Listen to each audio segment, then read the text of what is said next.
नमस्कार मित्रांनो. आता आपण वर्ग समीकरणाची मुळे आणि वर्ग समीकरणाची सहगुणक यातील सहसंबंध पाहू.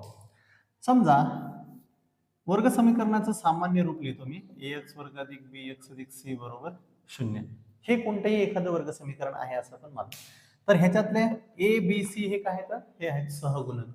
वर्गाचं जे चलाचा वर्ग जे आहे त्याचा सहगुणक a आहे, चलाचा घातांक 1 चा सहगुणक b आहे आणि स्थिरांक c आहे. म्हणजे a b c, स्थिरांक c म्हणजेच चलाचा घातांक 0 चा सहगुणक c आहे. तर a b c हे सहगुणक आहेत. ठीक आहे ना. कोणत्याही वर्ग समीकरणातल्या चलाचे सहगुणकाच्या किमती आपण a b c घेतल्या आतापर्यंत. म्हणजे याचा अर्थ कोणत्याही वर्ग समीकरणाचे सहगुणक हे a b c आहेत. आणि समजा आता त्या वर्ग समीकरणाची दोन मुळं पण आहेत, दोन मुळं पण असतील कोणते पण. मग समजा अल्फा आणि बीटा, समजा अल्फा आणि बीटा, अल्फा हे एक मूळ घेऊ, बीटा हे दुसरं मूळ घेऊ एखाद्या वर्ग समीकरणाचे. कारण प्रत्येक वर्ग समीकरणाला दोन मुळे आहेत. मग ते दोन वेगवेगळे दाखवण्यासाठी म्हणून एकाला अल्फा मानलं एकाला बीटा मानलं. ठीक आहे. मग अल्फा बीटा आणि एबीसी हे म्हणजे एबीसी म्हणजे सहगुणक, अल्फा बीटा म्हणजे मूळ. तर यांचा काय सहसंबंध लागतो? तर जर एखाद्या वर्ग समीकरणाचे सहगुणक एबीसी आणि मूळ अल्फा आणि बीटा ही असतील तर सहगुणक आणि मूळ यातील पहिला सहसंबंध असा आहे, मुळांची बेरीज. बेरीज बेरीज म्हणजे काय संबंध?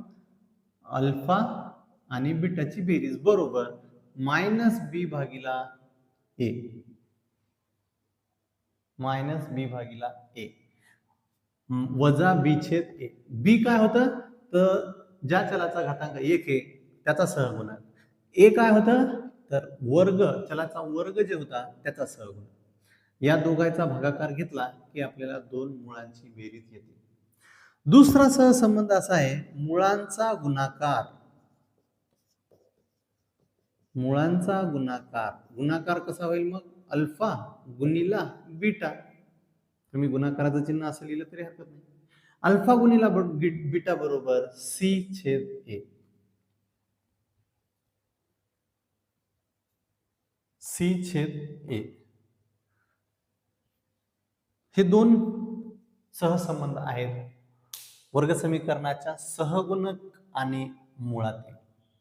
ठीक आहे. चला तर वर्ग समीकरणाची सहगुणक आणि त्याची जी मुळं आहेत त्यांचा काय सहसंबंध असतो आणि ते पाहला आपण. आणि आता मग एक उदाहरण घेऊन पाहू आपण काय म्हणलं सहसंबंध काय आहे? तर मुळांची बेरीज बरोबर वजा बी छेद ए आणि मुळांचा गुणाकार अल्फा गुणिला बीटा बरोबर सी छेद ए असते. ठीक आहे ना. मग तुम्हाला ह्या वर्ग समीकरणासाठी हे सहसंबंध वापरता येतो. जसं की समजा या वर्ग समीकरणाच्या मुळांची बेरीज काढा म्हणलं तुम्हाला, तर मग समजा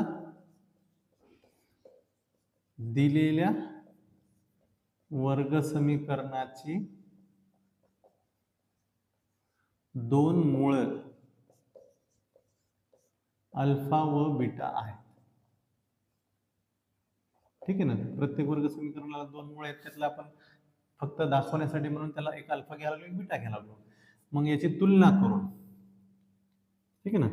तर अल्फा बरोबर आधी आपण अल्फा अधिक बीटा लिहून घेऊ सूत्र.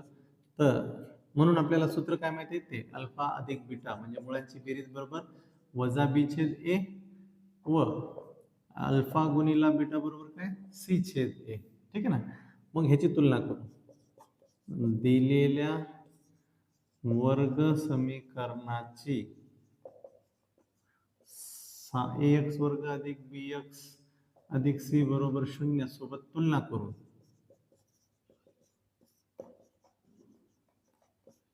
मग एबीसीच्या किमती मिळतील आपल्याला. ए बरोबर काय होईल इथे? 1, बी बरोबर काय होईल? 6 आणि सी बरोबर काय होईल? 5. मग आता ह्या एबीसीच्या किमती इथे ठेवा. म्हणून अल्फा अधिक बीटा बरोबर वजा बी छेद ए. बी काय? 6, 6 छेद 1 म्हणजे काय? वजा 6. तसेच अल्फा गुणिला बीटा बरोबर काय सी छेद ए है ना. म्हटलं तिथं आधी मी बी छेद ए लिहितो मग याच्यात किमती टाकू आपण. बी छेद पण तिथे लिहिले म्हणून मी टाकले नव्हते. वजा बी म्हणजे 6 छेद ए म्हणजे 1 म्हणजे वजा 6.